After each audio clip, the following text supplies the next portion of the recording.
What's your dirty little secret? When I was in high school, I failed second semester of biology. So here comes the next year and I have to retake it. Again, I pass first semester but fail second semester, which means retaking the entire class. Well, I transferred schools after that, and when I was getting all my transfer information looked over in the office at the new school, the woman noticed I had 2 past first semesters but never passed a full class. I said, passing 2 semesters is kinda like the full class. She winked, and that was that. No more bio. So I guess it's our dirty little secret. We now have a Discord.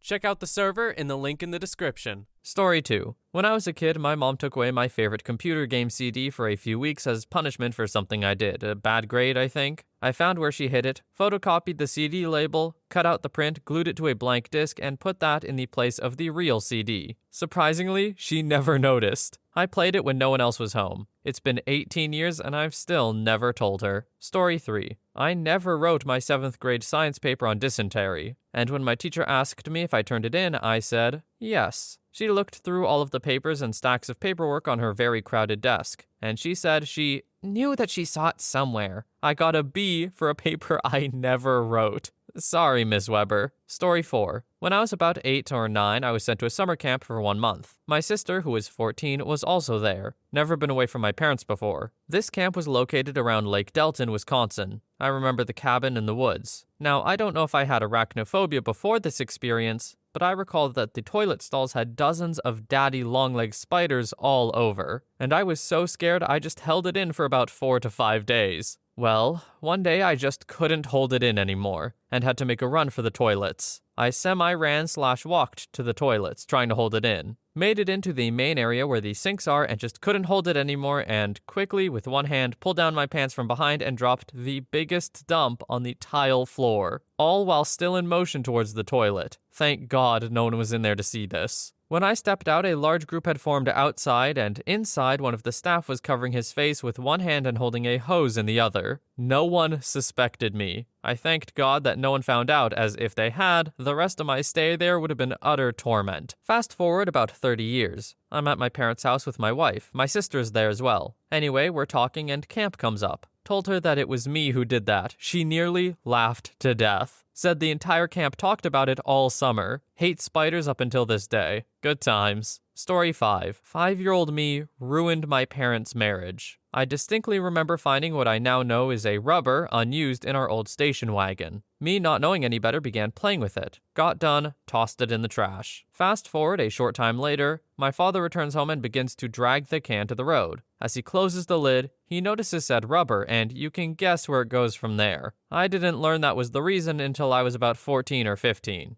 I don't understand how this caused a problem. Like, clearly you can see it is unused, right? I guess after a kid's been playing with it, it's gonna look weird, so maybe not? But it's going to be missing some, deposit? Just sounds like to me that OP's parents were going to split up regardless if that's what did it. An unused rubber found in the trash can. Story 6. A coworker retired and I inherited one of his reports, which is one of my employer's key performance metrics. Every 2 weeks, it would take him an entire 8-hour day to complete. The first week, I was able to automate most of it down to 1 hour. Over the next nearly 10 years, I've improved it to the point that it runs in less than a minute, and then 14 minutes to quality check it. I then spend the next 8 hours surfing Reddit, watching movies, doing whatever I want in my office from home. All this time, I've told my boss it takes me 8 hours to perform, and sometimes I'll tack on extra hours because of technical issues. No questions asked as long as it's in his inbox by Friday. About 8 years ago, I had a conversation with a coworker who works for my boss's boss. It turns out he receives the report on Monday and never reads it. It gets filed away, and the only time they ever look at it is during an audit. I've had to discuss the reports just twice. I showed them an SOP I wrote that demonstrates how it's done without the automation.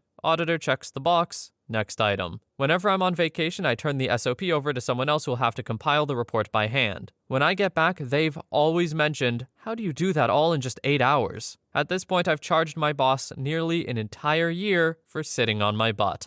Story 7. I lost the school spelling bee on purpose. The girl I was up against put a lot of time and effort into it, whereas I basically just showed up. Plus, she was more on the nerdy side. Not a lot going on outside of school, and I felt she needed a victory. She missed a word, and I purposefully missed it to keep her in. This happened a few times. Later, I missed one on purpose to give her the victory. She went on to the state competition. The teacher giving the words threw me a look of disgust as she knew what I did. Oh well. Okay, hot take, but I think this is actually the correct play, personally. Those things, especially as a kid, I think should go to someone who is more passionate about it. As OP said, they just showed up and didn't really care for winning, so if they won and went on to state competition, they wouldn't have been really enjoying themselves or caring. Instead, it went to this kid who probably keeps it as a memory to this day, so I think that's a win. Story 8. I came clean a few years ago, but in the 4th and 5th grade I had an obsession with sharp things, like knives and razors, and I would bring them to school. One day our teacher was reading a book and I was messing with the razor behind my back, and cut the overhead projector's cord and flipped the breakers for the room. They could tell I cut it, but never found the razor blade I hid. 20 years later, I find my teacher on Facebook who still teaches at the same school. I fessed up and told him where he might find the razor blade in the classroom. Sure enough, all those years later, he found the blade with a hole burned in it from the shock. He decided to keep it as a souvenir for his very first year of teaching. Story 9. I have a kitten I'm feeding without my wife's knowledge. She hates cats, and I found one on the street. Every night before I go home, I stop by the store and get cat food. She always asks me why I come home late every other night. I say I'm working or out with the guys. But I sit and talk to this stray cat about my problems and how my day was. I named her Sanua. Story 10. My boss has a daughter that is the same age as me, 19. And he brought her to work one day so she can use the office printer for her college applications. We do security for a building where everyone is working from home. So it was just me, him, and her. He tells me to show her the 4th floor and just keep her company so she's not by herself. We got to talking and were flirting hard. Eventually, we made out and traded numbers. We've been hooking up every month when she's in town from school for the past 6 months now. My boss has no idea. Story 11. When I was a kid, I farted into a little box over and over for a full year.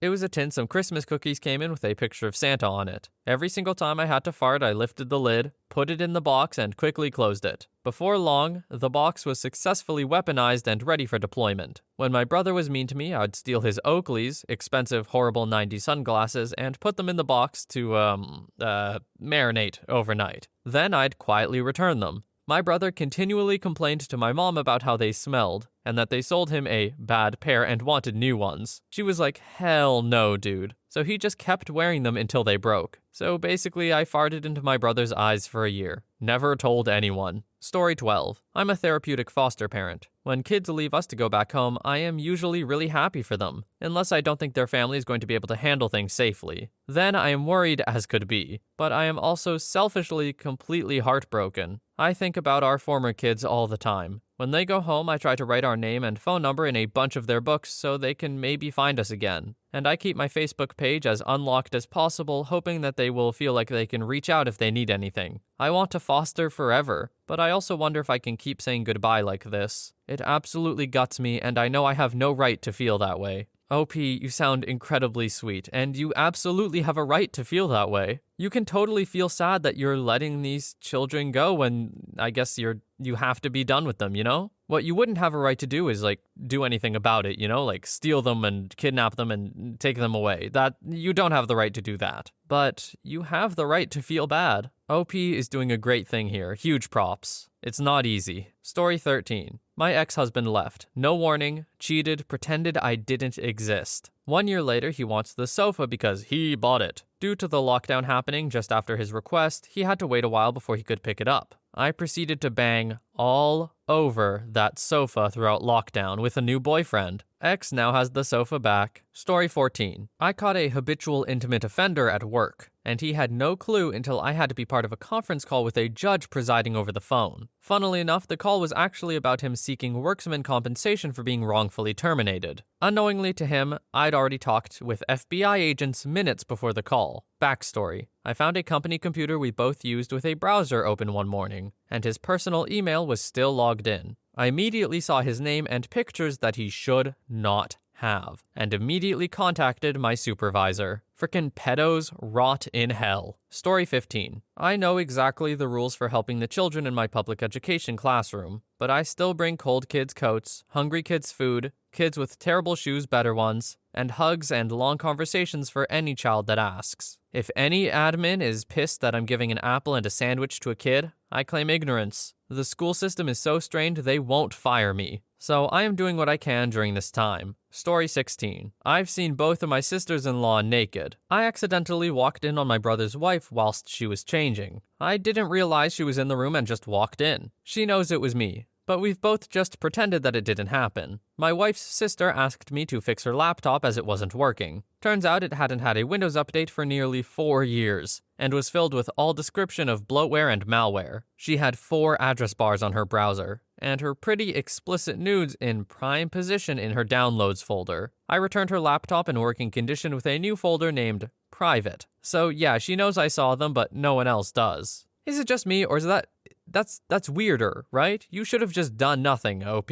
Why did you have to bring attention to the fact that you saw them? You were not asked to do that. You were not told to make a new folder and be like, hee hee, I saw you naked. Because even if that's not what you intended, that is what you said, pretty much. Story 18. I live in Las Vegas. I was at a casino a week ago. I had gas real bad. I had to get on an elevator to go to a friend's room that came from out of town. I got on the elevator. A group of people, all together, obviously drunk, started complaining that the elevator was crowded when I got on. I was up against the door, not crowding anyone. My friend's room was on the 14th floor. I saw that the 10th floor was the only floor lit. I had to fart when the door was closing. I pressed the 3rd floor, let out a 100-degree fart, wiggled my butt so it would get out, got off on the 3rd floor. I could hear them all gagging and complaining as the elevator went up. Story 18. Back in college, I took a computer class that dealt with Excel and such. I was way over my head because 1, I didn't want to take the class, and 2, I'm bad with computers. The way tests worked was that we would open up a blank test template on the computer we sat at and follow instructions. As I was opening up the copy, I saw the copy of the kid before me. I quickly wrote down his name and saw that he got a ton of the easier steps/questions. So I blindly trusted this person and copied their entire test. Test came back and I got an A. Boom. Homework was pretty easy. Multiple choice quizzes on the reading, all open book and with notes. So I reached out to this guy and told him what happened. Turns out he was doing this with someone else in another period.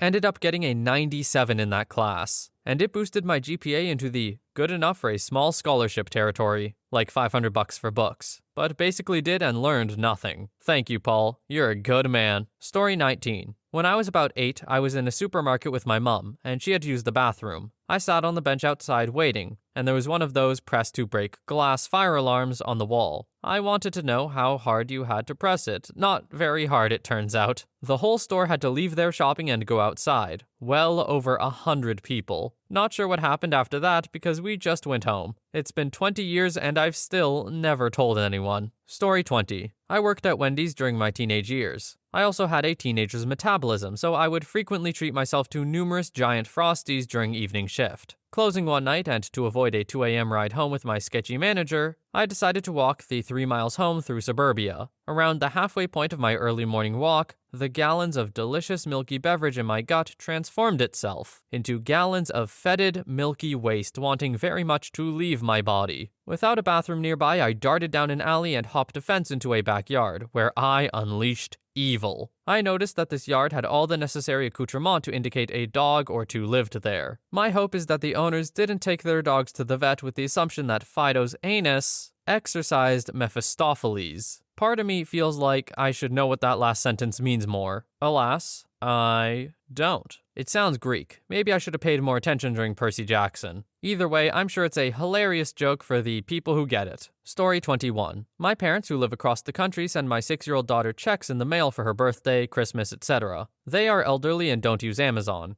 They'd rather she buy something that she really wants, and she enjoys the trips to the toy store. So when a card arrives, I tell her grandma and grandpa sent her $50 or $100, and that she can buy a toy or something she wants with it. My secret is that I pay for the toy and deposit the check in the savings account I set up for her when she was born. She has a few $1,000s in there now. Story 22. I was 10 and lonely. My parents had been working day and night to get their startup business off the ground. It was the classic latchkey kid scenario. As they say, idle hands are the devil's workshop. So after several months of spending my afternoons alone with microwave burritos and Transformers cartoons, I decided to diversify my entertainment selection. I proceeded to ransack the entire office, making it appear that a person had broken in and rummaged for money. I broke a window, 2 lamps, smashed the legs off a chair, and pulled every file from the cabinets and tossed them around the room like confetti. I then called my mom and told her I'd just gotten home and found the place burglarized. She told me to get out of the house and called 911 on her way home. The cops arrived with their sirens blaring at about the same time she rolled up. They stormed the house with guns drawn, screaming, "Come out with your hands up." When I saw them going all Delta Force through my front door, I knew that I had probably gone a little too far this time. Long story short, a detective came to take a report after the patrol cops had cleared up the premises. As I was sitting on my living room sofa, surrounded by the tattered remains of my dirty work, the detective looked me dead in the eyes and said, "There was no break-in, was there?" The man looked right into my soul and knew the truth. And I knew he knew, so lying was pointless. I burst into tears and started blubbering. He walked over, put his hand on my shoulder and said it would be all right. Thankfully, I was young enough to escape any criminal charges. My parents weren't too harsh with their punishment either. I guess they figured it was more a cry for help than actions of a burgeoning sociopath. For the next couple of years, they made sure someone was always home with me. Or they made sure I was signed up for an after-school program. I'm glad this worked out so well, honestly. I'm glad OP came clean about it when he did, although that goes against the whole purpose of the prompt because it's not a secret, but whatever. And I'm glad his parents recognized the root issue being that he was left alone completely unoccupied. That kind of lack of attention or engagement for a child,